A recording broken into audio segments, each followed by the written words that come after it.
Good afternoon, ladies and gentlemen, and meeting for a session just after lunch is really exciting. And the interesting part was that all of us were waiting here for all of you. So we're going to talk about making quality education accessible and affordable.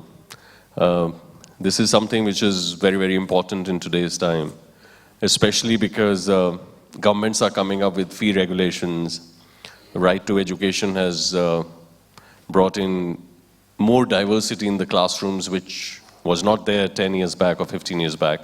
So before we start the question answers, I'll request all my fellow colleagues and panelists to please give their opening remarks and just in 2 to 3 lines, and then we take it forward from there. So we'll start with you, sir, Mr. Kukreja. Please, about the topic, what you feel, and if you want to say 1 or 2 lines about yourself, please. A very good afternoon to one and all. I'm Sudhir Kukreja. I represent a group of schools called Credence International Schools. And I'll come straight to the topic because that's what has been one of the thought processes with which we established Credence schools. So quality education and yet affordable, that is something which is probably a challenge apparently I believe all of us are facing these days. And I was having an offline conversation with one of the directors of the school, and we were discussing it as to at what fees point and what technology and what services, what kind of an infrastructure or something do we really offer, right? And how does it really fit into the financial budgets? Of course, we're talking about affordability, so the school's budgets do come into the picture.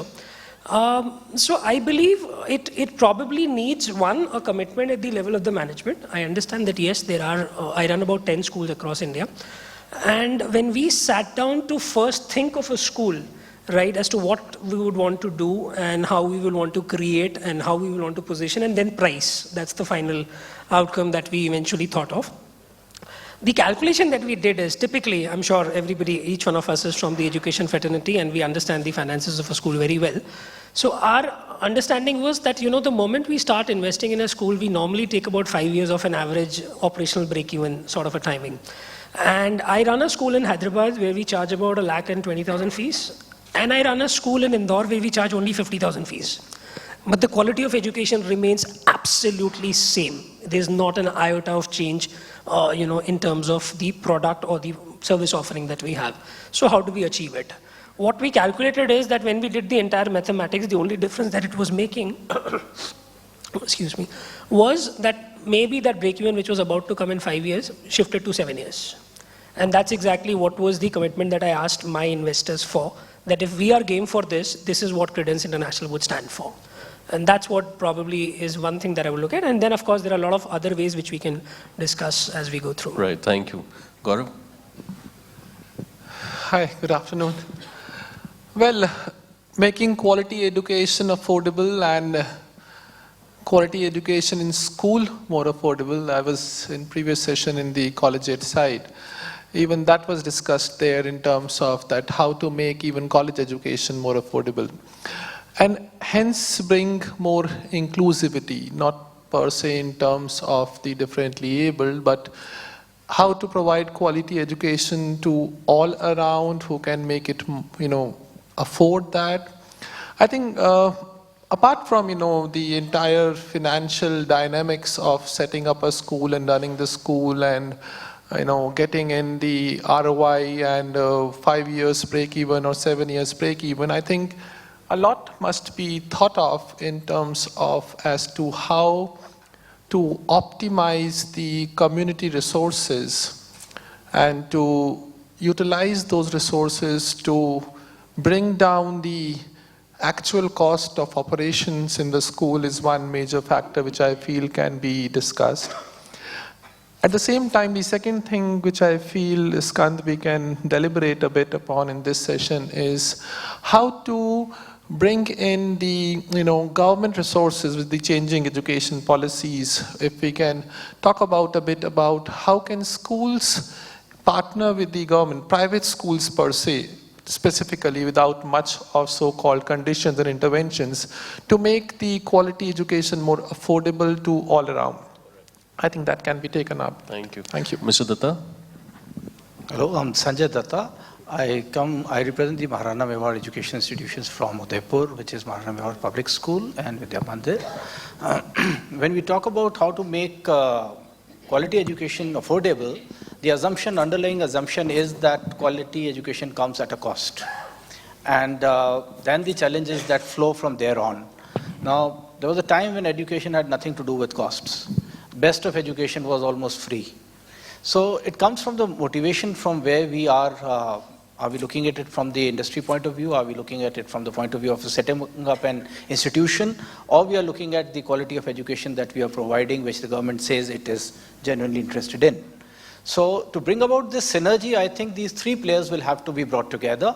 And in the panel discussion, let's see how we can bring the three players on the same platform and ensure that there is no conflict in that. I think, in fact, each one aids the other one. The more you have numbers, the more the costs go down, the more investment comes into the technologies. I think the quality is available to the student at the last mile. I think those are the things that we should be discussing today. Skand, thank you. Thank you. Yes, Dr. Pal. Hi, well, good afternoon. I feel that quality comes from a pedagogically and developmentally sound system, which is not assessment driven, which depends on a great teacher resource, quality teachers, great curriculum with a real life connect, and a joyful environment. It depends on money also. I agree there's a fee structure which is involved, but a lot of research should go into the curriculum development. Lot of the inculcation of whatever we do in classroom has to be into the cognitive, social, kinesthetic, mental, physical development of the child. It should not be assessment driven. Thank you. Mr. Razdan, what are your opening remarks for quality in education? I'll keep it to opening remarks itself. Anjali Razdan here from GD Goenka School, but basically with 40 years down the line in education. So according to me, quality for me is inversely proportionate to quantity. By quantity, I mean the money and the finances. So it has nothing to do with more money, more funds, therefore better quality. According to me, it's completely the opposite. And I think we'll touch upon it as we carry on. Thank you. Mrs. Kumar, just to let all of you know that Mrs. Kumar comes from Gujarat, which is right now struggling with the budgets as well. So we'll touch upon that as well, how they are maintaining quality.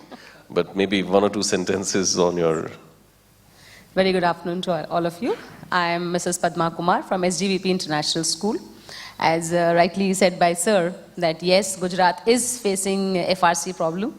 But I would rather say that when we say that quality education incurs cost, yes, it does. But there are also other ways and means where SGVP International School is the school which is pioneer in education, and we also run 3 more schools which charges only 365 rupees for the whole year.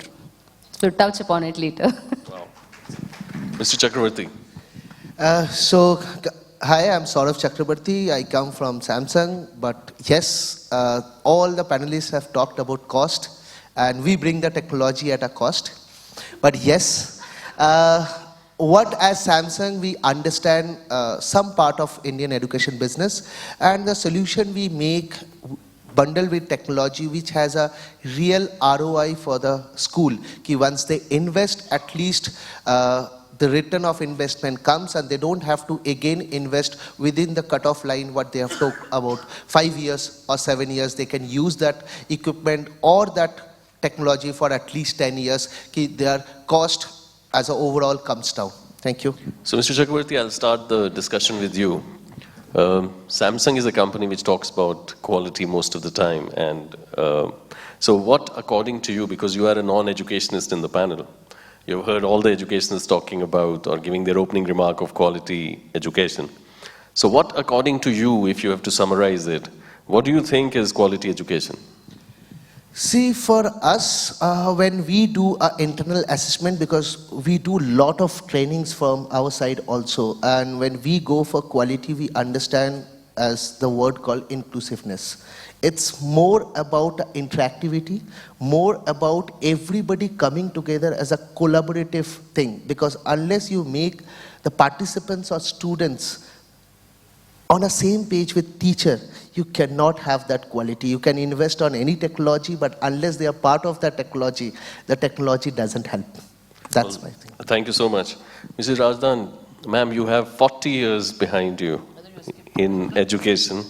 So how do you, I mean, what are your points for all of us to just enlighten us that how do we measure quality in education? What are the parameters? What are the possible ways to achieve that quality? First, how do we measure it? And then how do we achieve it? I think basically if you go to definition of quality, what is quality? It's something which you can see the results, you can see a difference as compared to somebody, whatever else is happening. I think that is quality. And the difference is towards the betterment rather than something which is not so good.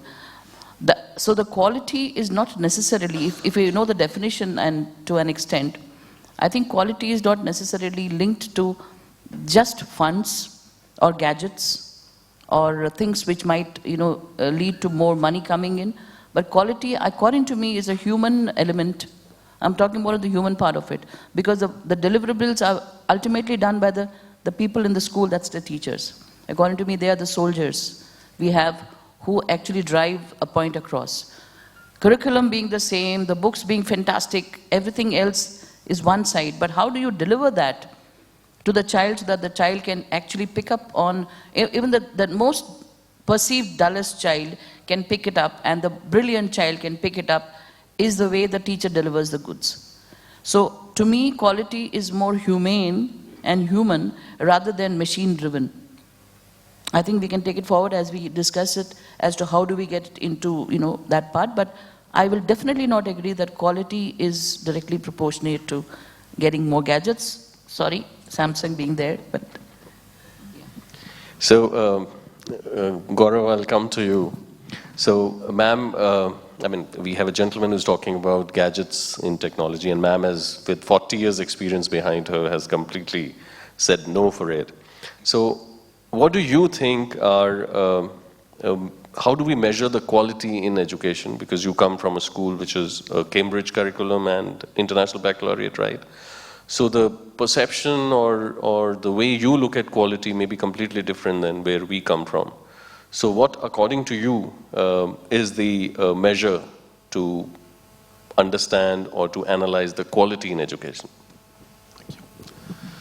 Well, so coming from a school and group of schools which run more on IB and Cambridge lines. So, well, see, when it comes to school like ours, we look at quality in terms of the competence and the skills the child develops over the years of schooling.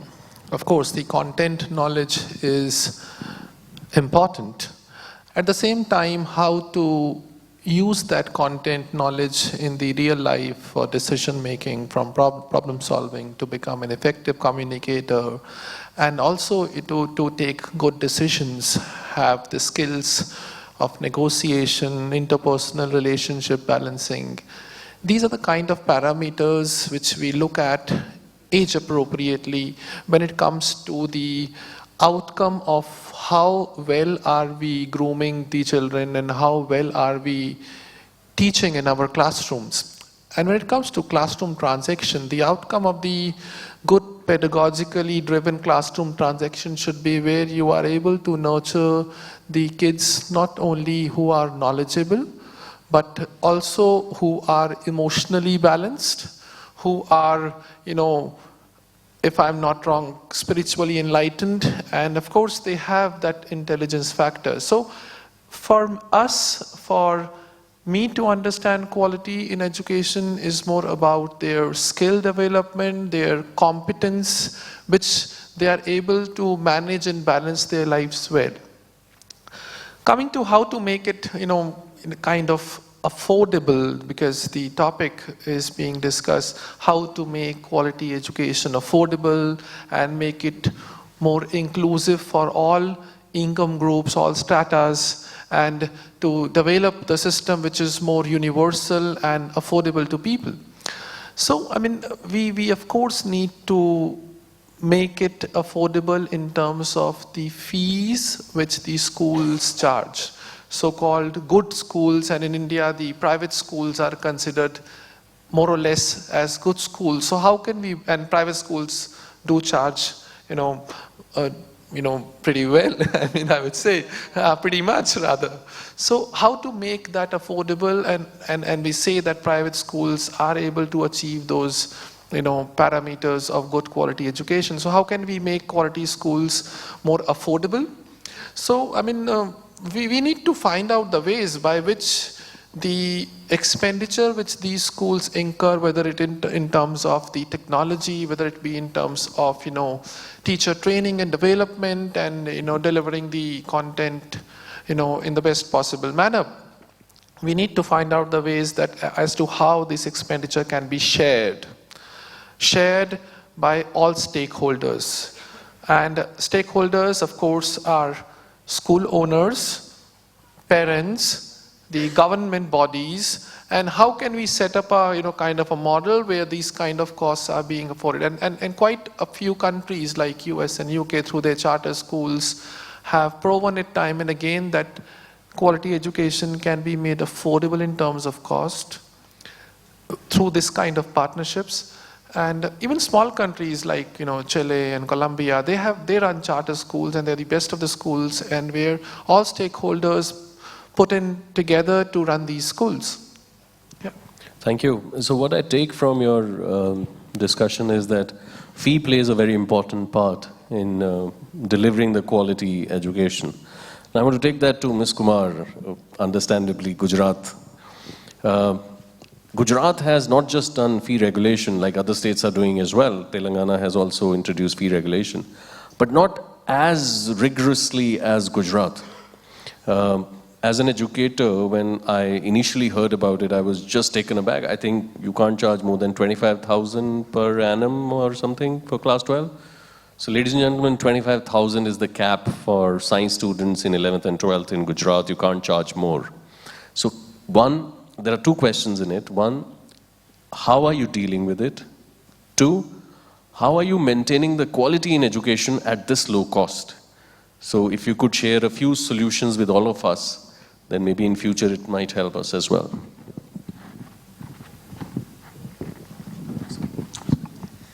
Yeah, Gujarat is facing the issue with fee regulatory committee.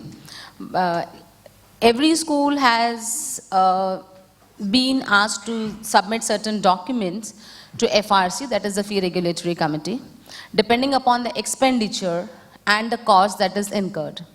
When it comes to the infrastructure, all the schools, they go to FRC and they have to present a document and they have to list each and every aspect, financial aspect, how much cost it incurs. And once if the FRC committee is convinced, then it is not just 25,000, but depending upon the expenditure that we show, they do allow as well. But there are at times many schools who are suffering because of this, but whatever they ask for is not agreed upon. Then once again they give a chance that they have to reproduce all these things, rework, and then they have to once again move to FRC committee.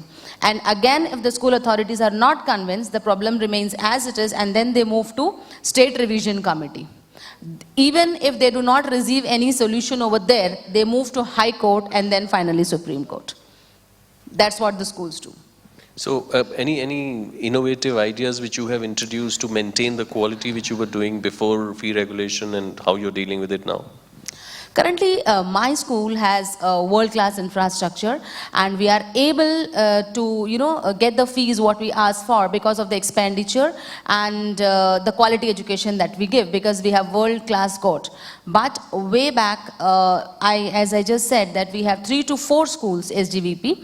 So Shastriji Maharaj, who initiated the school in the year 1945, when he initiated, he started off with the first school at Rajkot.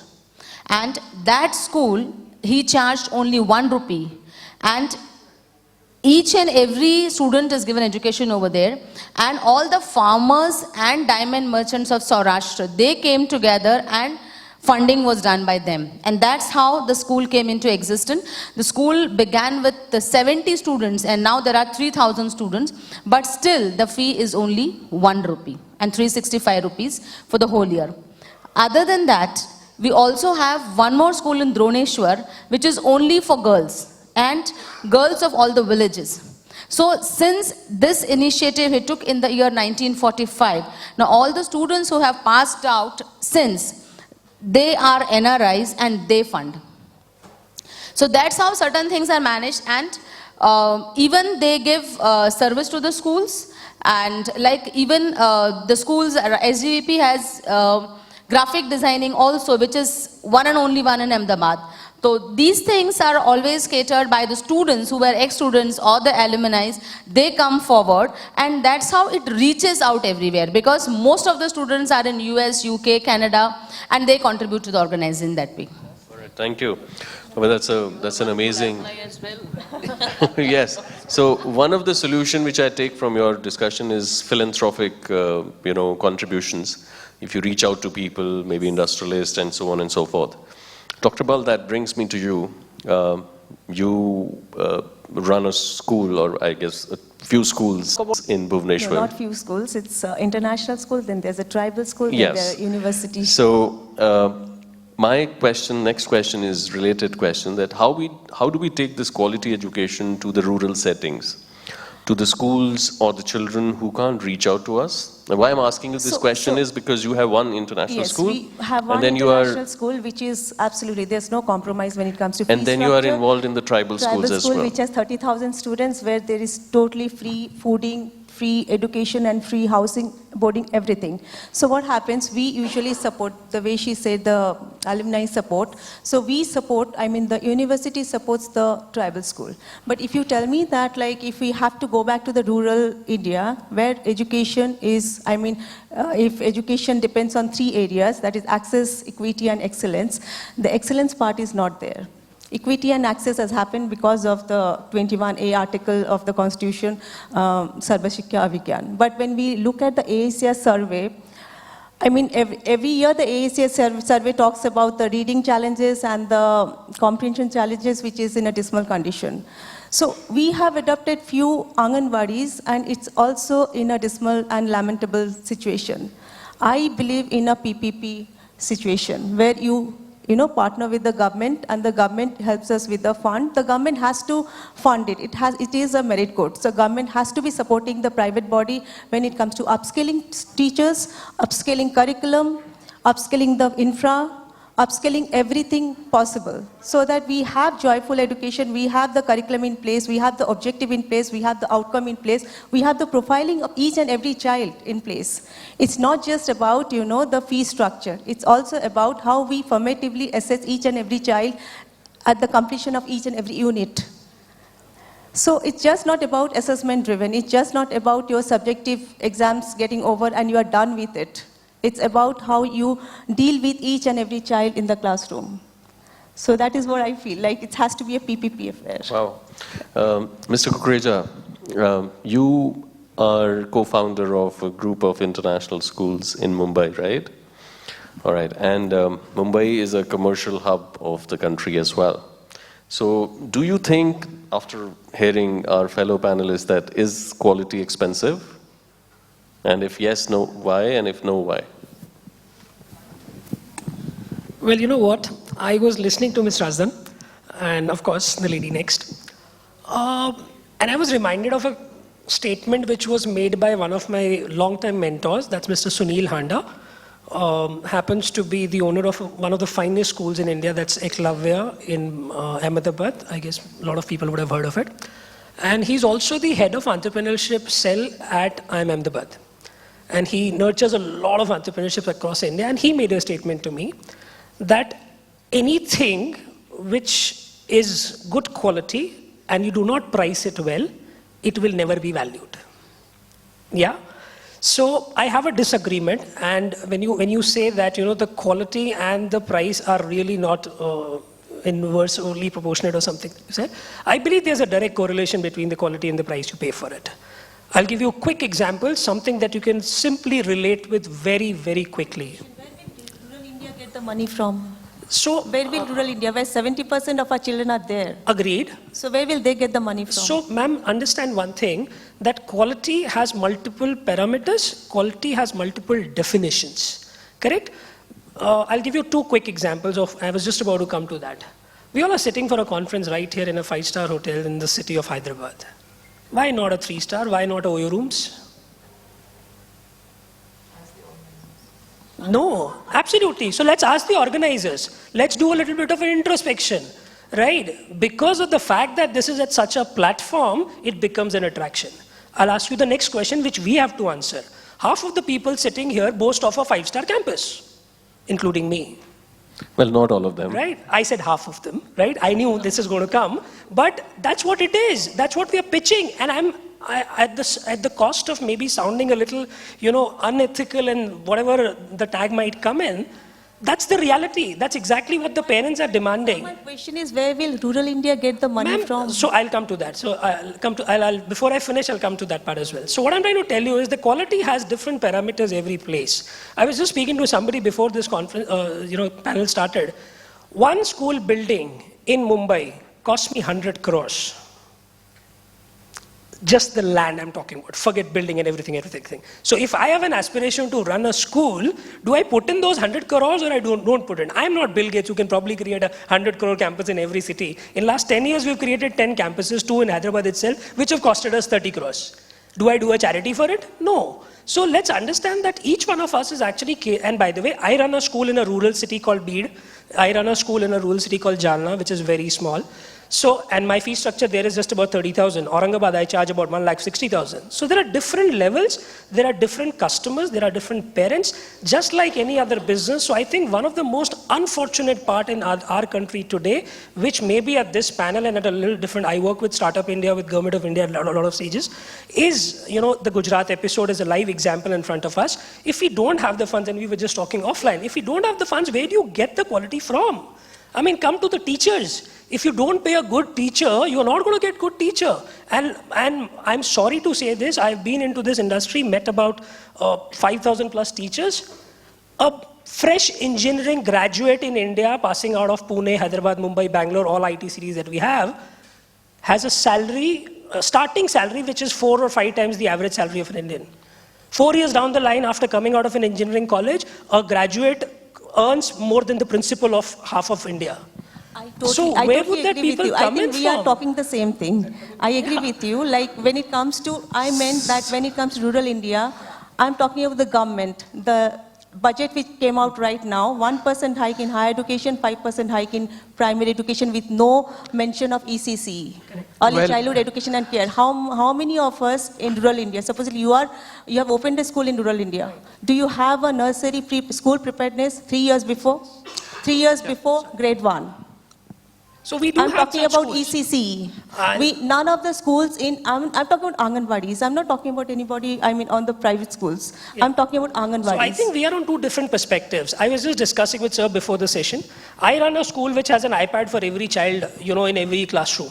That's the same case in my rural school also. That's my commitment to education. I have put in that kind of a money even when I went to a tier 4 city charging 20,000 rupees a year and still running that same system. That is my commitment. But Anganwadi, I believe, is the government's responsibility. That is where the government will have to come I'll try to interrupt here. This is not Republic TV.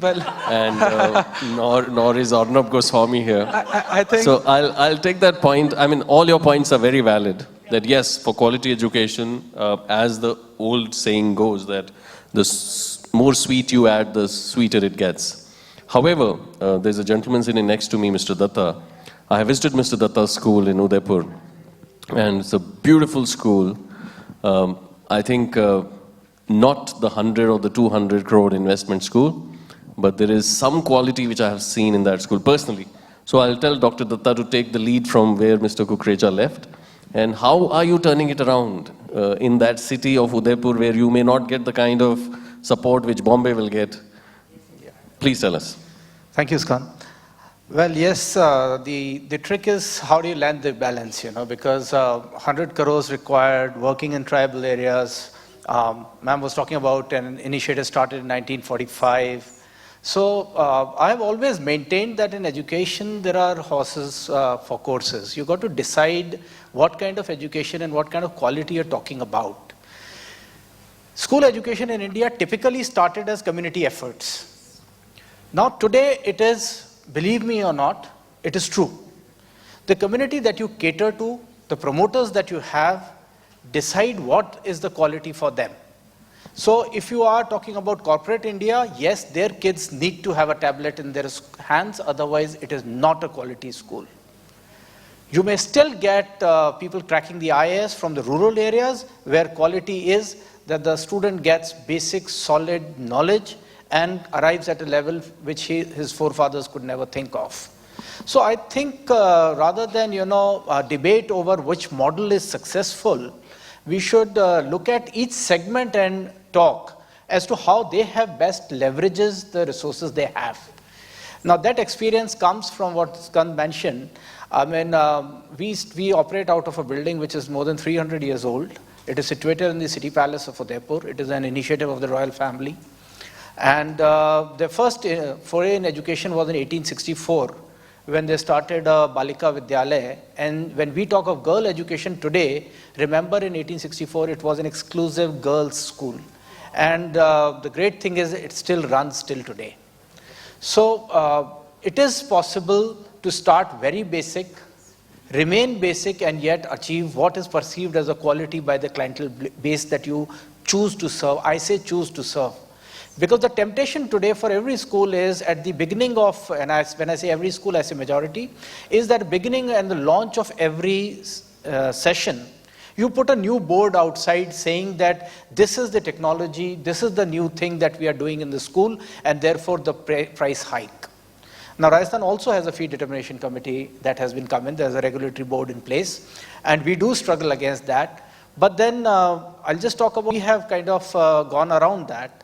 What we've decided is that no matter what, we are going to stick to our basic education, which is the bread and butter of any school, and then choose technology very wisely. Something that you can sustain irrespective of everything else. Something that is going to stay there, and something that can be scaled up. So when you have the opportunity, expand, go deeper. When you cannot, at least maintain the basic that your students are not deprived. When they go out in the world, they don't feel that, wow, what is this? I haven't seen it. Now, the second trick is, which I think we've been able to crack, that you create a general environment and set your standards, but don't lump everything on everyone. Within, school is a microcosm. Differentiate your product within the school premises. Choose your clientele. We have air-conditioned rooms, we have a boarding component. So you have air-conditioned rooms for students who might be expats who have gone out of that region and want their children to come back here because probably they don't want their children to grow up in the American systems. I've been advising the Australian and South Australian government. I've been visiting and seeing their systems, the British, the Chinese. And what I've found is that everywhere a generation which has been very satisfied with and trusts its own education system, at some point in time probably likes to come back to it or have an element because it is tried and tested. So we have been able to provide to them. Then there's somebody who's coming from the hinterland who's a, maybe a second generation or even a first generation learner for whom Udaipur is a very big city. So there is a basic system that student needs and also needs an environment with which when he goes out of that place, I would call it a tier 2 city, probably tier 3, is not overawed by what he sees in those tab wielding schools. And that is not to say that we don't provide them to our students. We do. We go into technical tie-ups, we provide tab education, but then there is a choice. If you want to, up to a certain level you provide them, up to a certain class you provide them, but don't lump everything on everyone. Let them choose and decide at what level each one wants to go. I mean, not everybody is going to be in the National Archery Championship the same year at some international MUN, is not going to be in a Scouts camp. And I think the biggest challenge, and I'll sum it up with that, is that the challenge for the educators is to have a common hygiene level, as we used to call it in management. And after that, give so many options to the kids that they can find their own quality within that system. We do it in a heritage school. Thank you so much. Thank you, Mr. Datta. Now, technology is an integral part of quality education, at least in today's time and maybe the years to come. We are already talking about artificial intelligence. The session before we broke for lunch was on artificial intelligence. We are talking about augmented reality, virtual reality.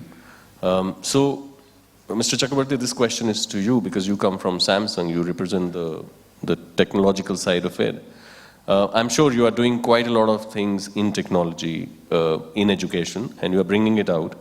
But my question is not what you are bringing out. My question is, what are you bringing out for the general public to bring quality in education at affordable price?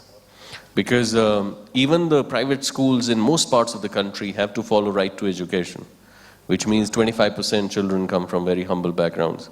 So unless until the technological giants like Samsung support the educators, the quality in terms of technology and the 21st century skills may not come in. So where does Samsung stand in bringing affordable technology to the education?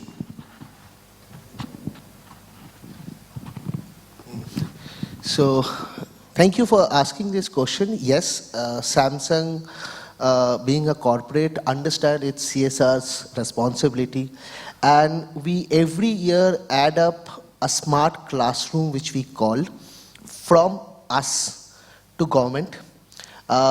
Currently 350 schools we have done, one classroom per school, all Narvada Bal Vidyalaya, almost 350 done, and we have a contract with government to do 500 within 2021. Same thing goes to corporate or private schools also. Yes, for education, when we do some technology advancement with them, we have a special offer for education. Ki yes, we know there are some budget constraints, and I agree to ma'am, we have seen when you talk about government school, in some schools I have personally visited, they have really maintained that room on a very good way, and they are giving that quality which we try to give to government through those schools. They're using it, but I still see there is a human involvement, because we can, as a technology partner, we can give you a technology, but a human, if doesn't use that properly, that will simply go for waste, and it cannot be revived, and it will go as a dump hardware lying somewhere in your school. Okay. Mr. Razdan, ma'am, with your 40 years of experience, when you started your career, there were very few private schools. And then in between, there was a huge boom of private schools. And now you see right to education coming in, where there is 25% humble background children are also taken into the private schools, where they are completely free or subsidized. And also you see the fee regulation. So do you feel that right to education has actually helped in bringing quality to the masses, or has it hammered the structure of quality education in private schools, with all your experience over the years? No, personally I feel right to education is itself the definition and its meaning. It just ensures that every child has a right to education, and let them be in all the schools. But I still don't understand why can't they be in better government schools where they would rightfully belong, and economically and otherwise, and blend beautifully well with them. But putting it on to schools which are having a different milieu of people, they become, I think, a little misfit. Not that the school wants them to be misfit, but I think the circumstances make it such that I don't think they really get any kind of quality. So personally, again, it bogs down to quality. Everybody can study, everybody can, study very well. But again, I repeat again, this part of putting the child in any school and every school, just because every child has to be educated, my personal belief is it should go to good government schools. And again, the next question arises, when Samsung is giving so much of CSR to the government schools, there's so many technological gadgets there, and I think it's amazing. Most of the schools have it. But the saddest part is there are no accountability in the system of education. They have everything, but they can't do a thing because no accountability. So that's to kind of substantiate that. The child is pushed into a school where there is a better accountability because it's a private school, and of course, in private school, every pound of flesh counts. You know what I mean to say? Everybody has to do their work, everybody's accountable because we're going to pay you and stuff like that. The child definitely is not gaining anything, according to me, in quality or quantity. So you see nowadays, though there is RTI and children are pushed into schools, but that push has lessened actually. If you truly speak, there is no push now. And if somebody is coming there, they're just coming in very few cases, but not generally. They themselves don't come to schools where they know they'll not be a good, they cannot blend well with that school. That's my thinking. Thank you, ma'am. Gaurav, before I open it to the audience for questions, just one last question to you. You run a school which is international curriculum, right? Cambridge and International Baccalaureate. In India, we perceive these curriculums as expensive curriculums, and most of the schools which are running these curriculum are also expensive schools. And as per right to education, international curriculum schools are out of the bounds of that 25% reservation for children from humble backgrounds. So how will the quality education be delivered to the masses when the international curriculum like IB or IGCSE are expensive curriculums? Or is it that the hype has been created and they are not that expensive? Would you like to put some light that can we see one day where any school in India can start any curriculum? Well, that's a very good question. Well, of course, you know, these curriculums are expensive curriculums for schools to provide for two reasons. Reason one, they charge an exorbitant fee in order to be accredited year after year. And they have a very, strict system of mandatory teacher training, which in case is another very expensive phenomena. And coming to third thing is the examination and assessment fee which they charge per student is another component. That's what put together their accreditation charges, their mandatory strict teacher training, and of course the assessment fee which they charge put together is a huge burden on schools, and of course that gets transferred in somewhat greater extent to the parent. Coming to it, that if it is so, how can we make education, quality education, more universal, more affordable for all stratas of society? So that's what I have been saying. See, ma'am was talking, the ma'am from Ahmedabad and Gujarat was talking about that a lot of alumni put in their funding, and that's how that school is running. So I was talking about that, money has to be put in order to provide quality. And we all have different parameters which relate to quality. Maybe somewhat segmentation is done in form of what they need, maybe from basic to AC rooms and all things. What I feel is that quality, of course, comes with the cost. Equalizer would be who bears that cost. Can there be, a pooling together of all stakeholders and they be at the part of cost? Maybe alumni is funding the school, part of share comes from the government, even to private organizations. Stakeholders take a share of school, the fee and the expenses. That's how, when all people can pool in the resources together which are required to provide that so-called quality education, we can make it more affordable for all.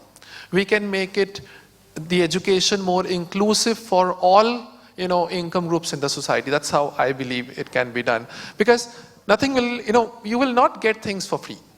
And in fact, I had a question on my mind that when, government in Gujarat or in Rajasthan is putting the fee determination committees and all, have they put some determination on salaries which we pay to the staff and teachers? No. Will they go less? Will their training go less for us? That's an important question which still remains to be answered. All right. With that, I open the panel to the audience. Are there any questions? Anyone wants to ask anything? Oh, it seems everybody is so happy with all the solutions. There's someone at the back, yes. Sorry, ma'am, I couldn't see you because of the light. I'm really sorry. Ma'am, you can name anyone if there is a specific question for any panelist, or if it's for everybody. It's a common question. Then the mic goes to Mrs. Razdan. Good evening to all present. Having worked in Gujarat for 9 long years and in Assam, and having worked pan-India and worked with FRC very closely, to whatever happens, the shift from CBSE to ICSE, ISC, and then to Cambridge and IB, when we talk about the innovative solutions, what about the moral fiber of a student? That remains pan-India. Like if we hear Rajasthan, Udaipur, or DRS, or Mumbai, Vapi, wherever, I mean to say I come with 22 years of experience, and I just want to work out on the moral fiber of a student. And keeping it simple, I mean to say the day we train kids with lot of technology and other stuff, so one day something goes amiss, and it's all over. They want to reach anywhere and everywhere possible. Even chairman would be walking around and they would be like, we want to meet chairman sir and get this done. Then coming to the quality of teachers, having worked very closely with FRC, somehow it tends to sit into the management's minds that we might not be able to afford it. That's the first hitch they would have. So both in terms of student and teacher, in this teaching atmosphere, when the entire fraternity of educators sit, I think a line or two from Mrs. Razdan and Mr. Bali, anybody around could talk about the moral fiber. I mean to say, Gujarat, Ahmedabad does it, but then they might think, oh ma'am, that school's like outdated. It's not at par with private schools. I would like to make just 2 comments before Mrs. Razdan gets in. Yes, Mr. Bali. One is that the research shows that 30% upbringing of the child depends on the school, whereas 70% depends on the parent. True. However, of late we are in a society where the parent blames the school and the school blames the parent.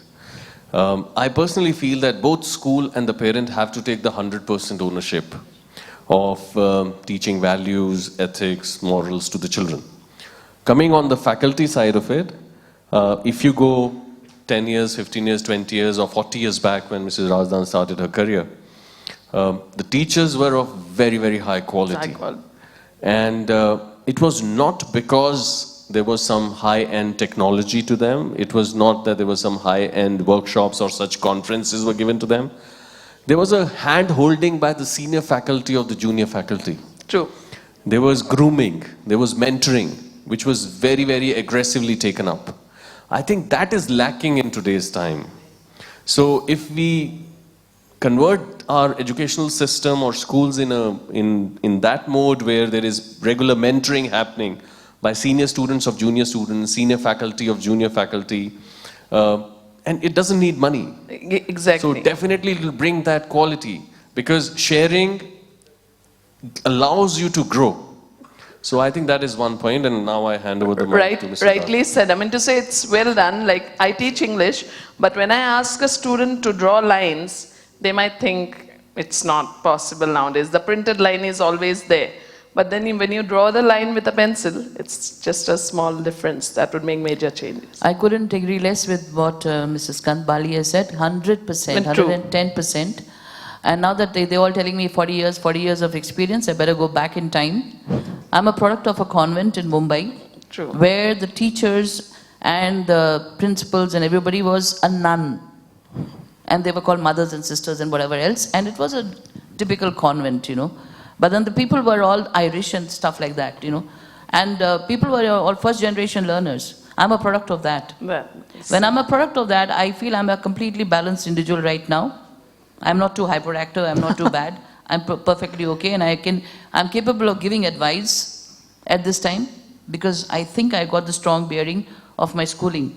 True. So, it was not a very wealthy school, it was not very, very expensive school. Everything was very normal. In those days, people did not have a lot of wealth either. they just believed in good education, and if there was a beating in the school, there was anything in the school, it was okay, no parent intervened. Nobody ever said that what happened, and they fought with the teachers and the principals and everybody at the school. Those things were never happening those days. And life was, I think, very uncomplicated, I think.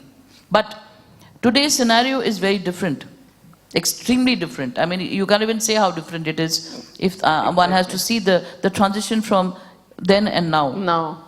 It's very different. So under the different scenarios, I think all of us in our education, we also have to change our strategies to face these kids who are different, their parents who are also very different compared to what it was earlier. But again, having said that, I keep again going back to my very strong belief is that, what was that I had in my teachers, or what is that which still ticks? According to me, it's if a school can spend money, you said one sentence which really touched me, is that they feel when it comes to teacher training or amending certain things to the teachers, they don't have money. Rest, everything else is there. According to me, invest in your people. Invest in the people who are delivering these goodnesses to the kids, hundreds and thousands of them. Invest in all ways. I don't mean by just training them because they're already trained. But there are 101 ways of spiritually training them, otherwise training them, making them more humane. And I can 100% assure you that the effect will be visible on today's 21st century child also as it was visible, 40 years back. Thank you so much. Thank you. Yeah. Is there any other question? Or? Yes. We'll take one question. I think we're running out of time. Yes, ma'am, please. Yeah. Well, I think the panel has thrown a lot of light on balancing the various factors. But I think when it comes to teaching, I still support Ms. Anjali Razdan. And when it comes to schools, it's rather unfortunate today that parents choose a school based on the infrastructure of the school. But we all must understand at this juncture that teachers can come with certain inherent qualities, but passion can never be paid. A teacher who's passionate can never be paid. So there have been a number of case studies and institutions pan-India where the fee structure is bare minimal and the products of those schools are widely admirable. So I think at this point in time, there was a lot of relief that I could get from Ms. Anjali Razdan that teaching is to do with passion, not about infrastructure, investments. I think so. Thank you very much. I would like to end the panel discussion with that. We've taken a lot of time. So I thank all the fellow panelists for the great points and the ideas which they have given. The one takeaway which I have, which I feel is that money is not the roadblock in delivering of quality education. I think if as heads of the schools, if as owners of the schools, if we put our thinking caps and hats on, there are solutions by which we can find our ways through these hurdles which are being thrown at us. With that, thank you so much, ladies and gentlemen. Thank you.